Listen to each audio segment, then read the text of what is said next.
Welcome to the ExecMBA podcast. I'm your host, Brett Twitty, and you are listening to a new episode. On this episode of the podcast, I'm excited to share my recent conversation with Lauren Lopez-Maurer. Lauren is Assistant Director for Academic Advising and Student Affairs for our professional degree programs here at the Darden School of Business, and she and I recently connected to talk more about her background, what led her to Darden, the work that she does supporting our Part-Time MBA and Executive MBA students, and so much more. I think you're really going to enjoy this conversation. So without further ado, here is my interview with Lauren Lopez-Maurer. Lauren, welcome to the podcast. Thank you for having me. I'm so excited to be on. Well, it's great to have you here on the show. How are things? How's everything going? Things are great. School year is just starting, so it's a little crazy, but now it's starting to settle and we're starting to get to know the students a little bit more. So it's really going well. Yeah, for our working professional students, they really hit the ground running. First week of school is actually week of class. And then for our part-time MBA students, they turn right around the next week and they have class on Monday night in person in Roslyn. So off to a fast start. It is for them and just hit the ground running, but props to them for being able to manage it all. For sure. So, well, it's great to have you here on the podcast. We'll talk a little bit more about your background before we talk about, the role that you serve in here at Darden. But tell us a little bit more about you. Who are you? Yeah, so my name is Lauren Lopez-Maurer. I'm the Assistant Director of Academic Advising and Student Affairs here at UVA. I'll dive in a little bit about my role because it kind of goes into my background. But I work primarily with first-year part-time MBA students and our second-year executive MBA students. I would say I split my role between academic advising and assisting putting in policies and procedures in place so students can really achieve their academic success. And I also am trying to coordinate DEI initiatives and whatnot, all within our program. I started this role way back in May, so we're about 4 months in at this point.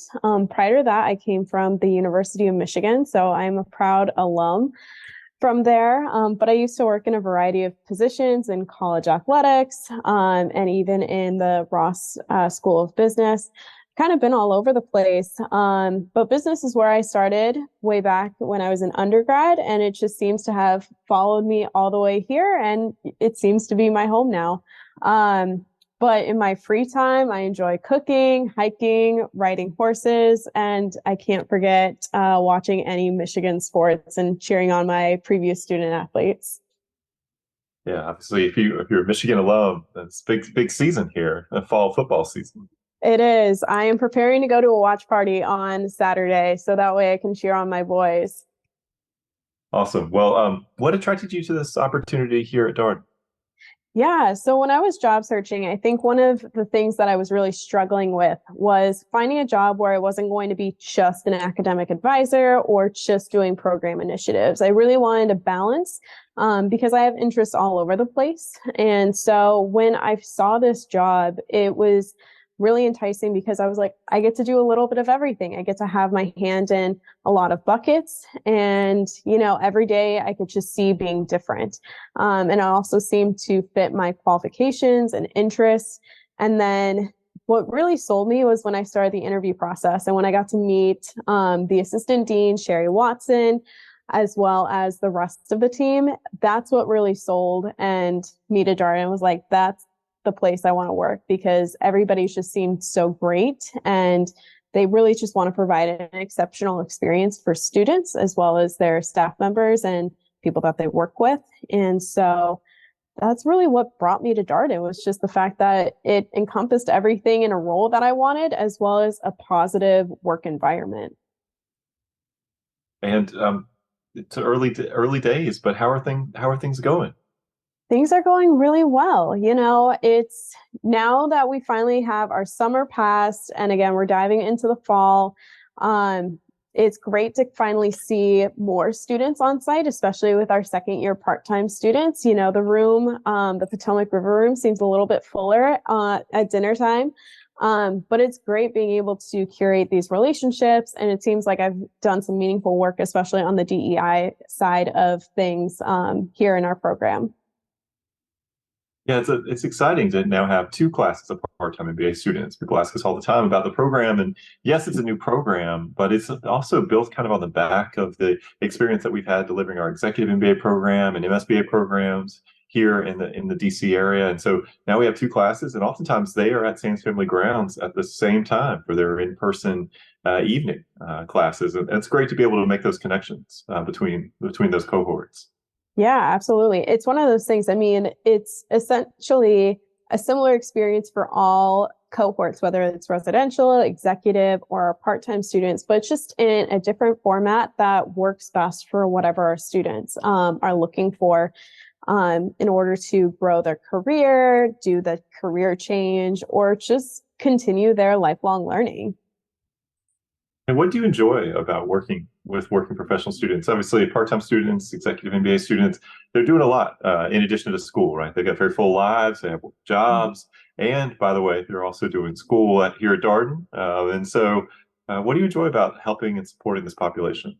So I think this is kind of similar to the student athlete population that I used to work with because they're also juggling so much between managing their athletics, which is almost a full-time job for them, trying to do extracurriculars. Some of them do have jobs and then doing school on top of it. And so I think I'm just like enjoy working with students that have a lot on their plate because I like to do whatever I can to help make their lives or this process a lot more seamless. So that way they can enjoy being in the classroom and they don't have to worry about struggling, or they know that they have that support system to lean back on when life gets a little bit hectic, or, because that's the thing is, as you said, they're juggling a lot. And so it's great to,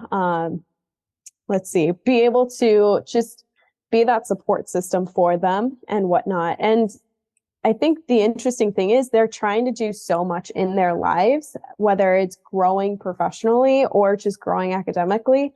It's interesting seeing everybody's different goals and why they came to the program. Yeah, and you mentioned you've been working on some DEI related initiatives, and you've had lots of different projects going during your time here at Darden. You want to talk about a few of the things that you've worked on? Yeah. So one of the things I got started was called our To Affinity and Beyond DEI newsletter. So this is something that I send out at the beginning of each month to recognize, the important holidays or events that are happening in terms of affinity, or just recognizing our student activism. So in our one that we have coming out in September, I'm really excited that we'll be highlighting the students who recognized and did some events for the March on Washington's 60th anniversary. We're recognizing Hispanic Heritage Month. It's a chance to just really highlight the important identities that make up Darden. So we do this every month, and it changes depending on what we're celebrating. Because that's the thing is everybody is worth celebrating, in my opinion.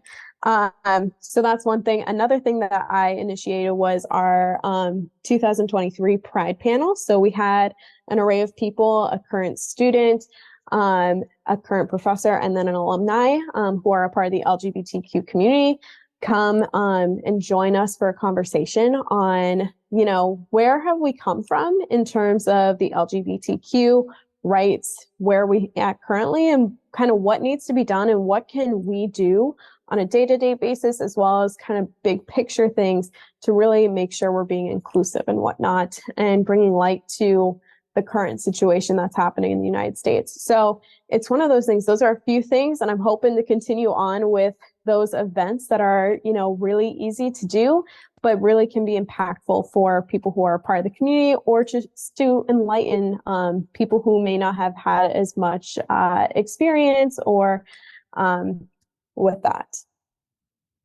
And you mentioned that you're serving as advisor to the first year part-time MBA class. What does that look like? Because we do get this question a lot from prospective students. Are there advisors I can work with, somebody I can connect with as I think about classes, navigating the program, et cetera? So what does your role as an advisor look like? Yeah, absolutely. So as a first year advisor, it's kind of unique because it's the core curriculum. So it's not like I'm an undergrad advisor right now where I'm telling you what classes you need to take, because you don't really have a choice in the matter as currently until you get to the elective season. But what I'm really here for as this first year part-time students is to help them adjust back into school. Because again, most students have been out of the classroom for more than 2 years, up to 15 years. And it's really a skill on terms of studying. How do you succeed in academics? It's different from work. And so I'm there to help with that transition, provide study tools, talk about time management. And even then, like things pop up. I'm a support, as I've stated before, like I'm here to be their support system and life happens. So I know we've had students who have been catching COVID. How can I help them so that way they can still be successful in the classroom? Other situations, our students sometimes have a family death or, a random illness or health situation pops up. So how can we overcome those challenges so that way they can still, when they come back into the classroom after an absence, and still be just as successful? And then I'm also a friend. It's one of those things, more and more students are now starting to like come into my office and say hello and just have general conversations. Like I'm here because even though I don't understand what it's like to be in the classroom doing the case method, I know what you can possibly be experiencing. And, sometimes you just need that validation and want to be heard. So that's what I really do as an advisor. For the second year MBA students, when I'm doing the electives, it's a little different because sometimes they just need somebody to talk their ideas through and say, this is where I want to go. What classes do you think will help me there? These are the classes that I've struggled with in the past. What classes do you not recommend that I take? So that way I may not be in as many quant classes or what it may be. Yeah, you're right. In the part-time program, first 18 months is core curriculum, and then you enter elective period. And we'll have our first class of part-time students begin to take electives in the spring of 2024. So Yep. we're starting to do some of that planning and sharing the courses with the students. So more to come for our prospective students who are curious about the elective lineup, at least early for the part-time students. And in the executive MBA program, the first year is core curriculum. So quarters 1 through 6, first 12 months, it's core, and then you move into 2 electives. And executive MBA students here take 12 electives over the course of that elective period. And so quite a bit of choice for people. We have focus areas, a choice to you want to do a focus area or not. There's no pressure, but I'm sure you're getting questions about those kinds of things in addition to course selection. And obviously, Yeah. for a lot of people, a lot of our students are looking to make a career transition. So it's also part of that conversation too. Absolutely. And sometimes it's kind of like, what is this class about? How could this? So I know one of our electives, I don't remember the full title, but it's basically kind of an input on the sports world, which again, I'm all for that because my background is sports management. But students are like, really? Why do we have a class on sports? And I was like, well, it's not a class on sports, but it's a class on how do we evaluate somebody's worth. So we'll take an athlete, for example. How do we know how much we should pay them? Or should we trade them? What should we do? And that can be translated into the business world of, how is this employee providing value to us? How should we compensate accordingly? And all of that good stuff. Yeah, that's a class that's been in the curriculum for at least a couple of years now. Very popular. It's taught by one of our leading organizations, faculty members, as well as a professor that has a lot of experience in sports analytics. Yeah. And so oftentimes outside speakers as well. They've had some folks come in from different organizations, including the Washington Wizards here in the DC area. Yep. It's a really unique experience just because, again, people think sports and, people either love sports or they hate sports or they just don't really care. And so they're like, why should I take this class? This is the only class I can take or that I'd be open to. And so it's great to be able to open their eyes to that and how it can still be applicable to their career and their interests. Well, I know you work closely with students, as we've talked about here, part-time MBA and executive MBA, and increasingly we are thinking about these programs not necessarily as discrete programs, but also part of a learning community here in the Washington, D.C. metro area, here in Roslyn. For someone who's just learning about our part-time MBA program, our executive MBA program, how would you describe the sense of community in these programs here in Roslyn more generally? Yeah, absolutely. I would say there's two things that really stick out. First, the people that are part of the UVA Darden organization, as whether it's a staff member or student, are really just genuine and authentic. People do have their go-to friends in the program that they to on a daily basis, even if that may be their learning team. But at the same time, those aren't the only people that you talk to. I see students all the time talking to everyone that they possibly can, because this is a networking opportunity to some degree. I mean, these people that you're in class with, in 5 years, once you're done with graduation, might be a CEO of a major company that you want to partner with. And so really people want to make the most out of it. Obviously, it's not just transactional, but people do care about, how are you doing? Oh, I heard your father passed. I'm so sorry. What can we do to support you? So I've seen that. Like, I know a previous student whose father passed away. Their learning team got something set up and notified the entire cohort about what was happening with permission of the other student, of course. So it's really one of those things. There's a lot of genuine and authentic people who care about your well-being here. And I think the second thing about the community with the ExecMBA and Part-Time MBA programs is there's always something for you to be a part of, whether it's our Darden official clubs like our Entrepreneurship Club or Black Professional MBA Association. There's also student interest clubs. So I know we have the Darden Golf Society. We have a runners group that runs right before classes during OGRs and whatnot. And the thing about it is we have so many students, there's probably going to be a shared interest with at least one of them.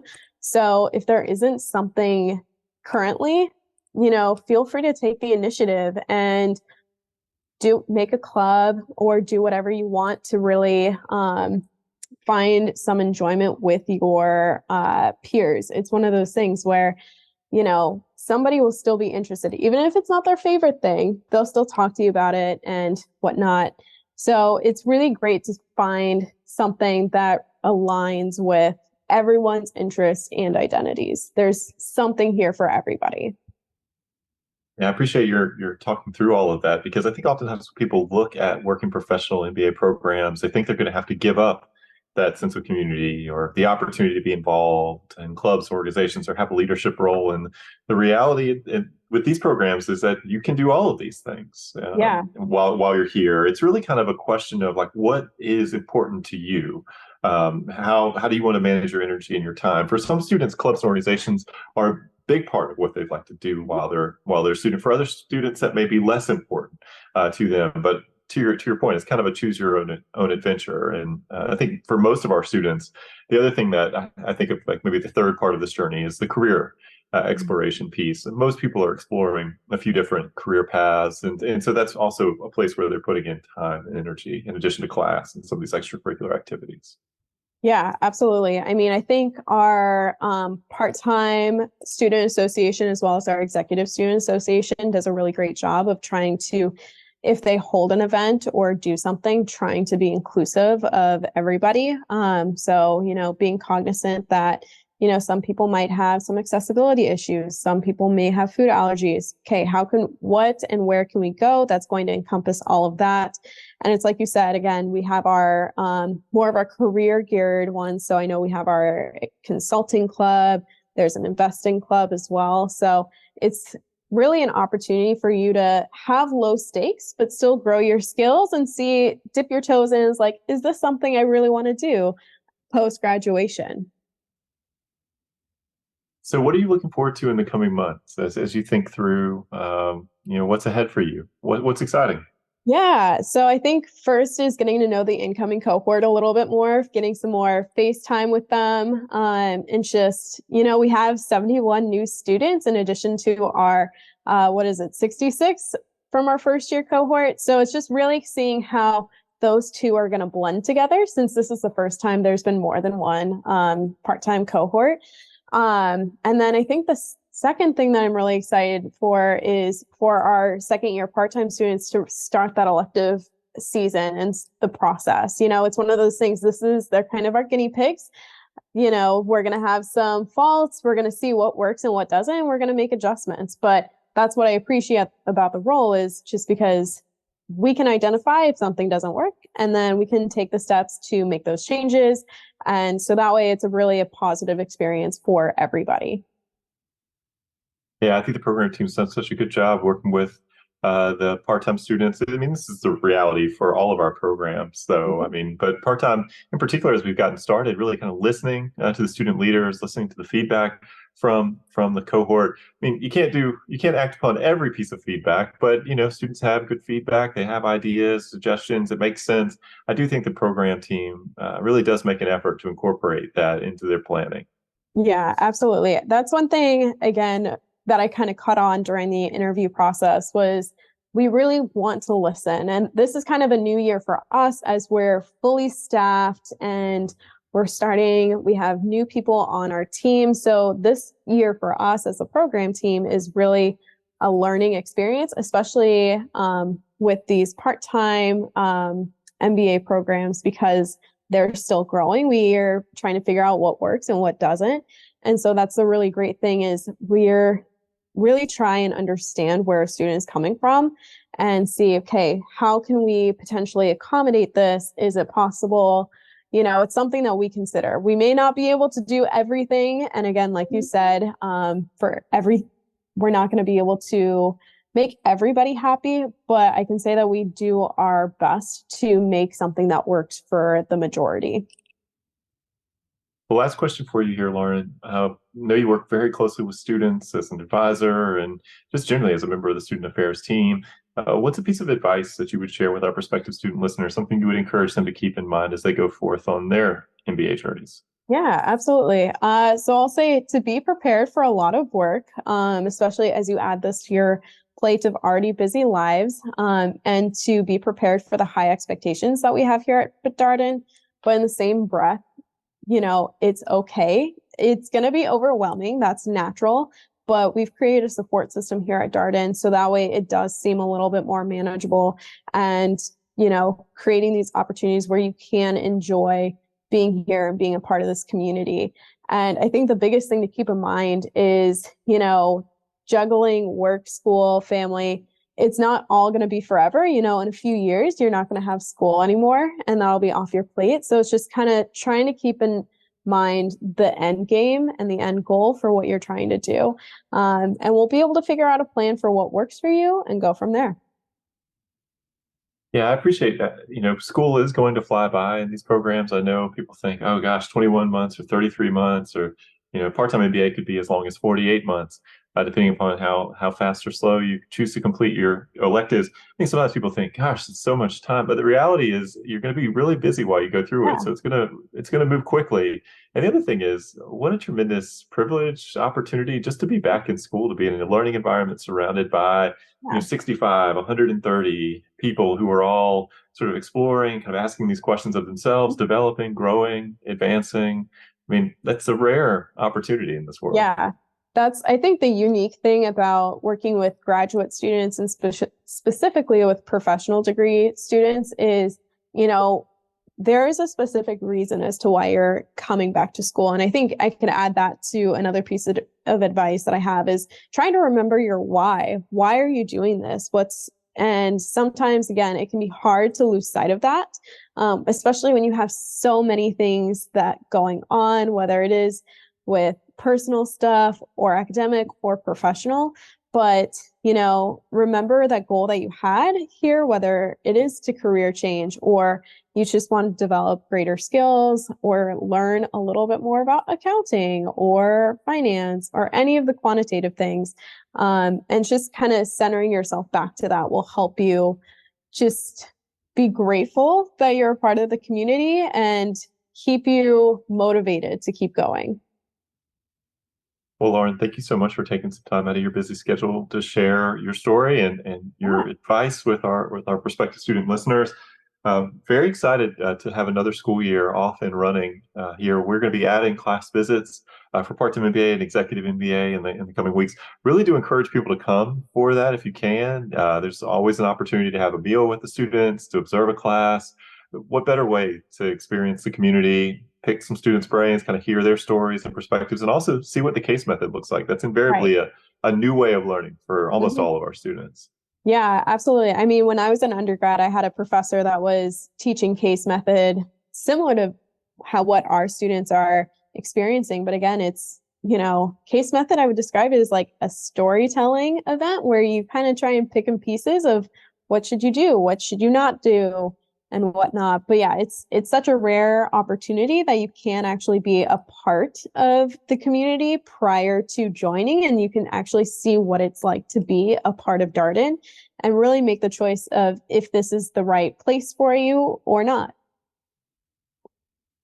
All right. Well, Lauren, we'll look forward to seeing you around Sands Family Grounds soon. Have a great rest of the week, and thank you so much for coming on the podcast. Thank you so much for having me. I'll see you later. And that was my interview with Lauren Lopez-Maurer, Assistant Director for Academic Advising and Student Affairs for the Professional Degree Programs here at the Darden School of Business. As always, if you have any comments, suggestions, requests, anything you'd like for us to cover here on the podcast, we're all ears. We can be reached at exec, that's ExecMBA at darden.virginia.edu. Till next time, stay safe, be well, and thanks for listening.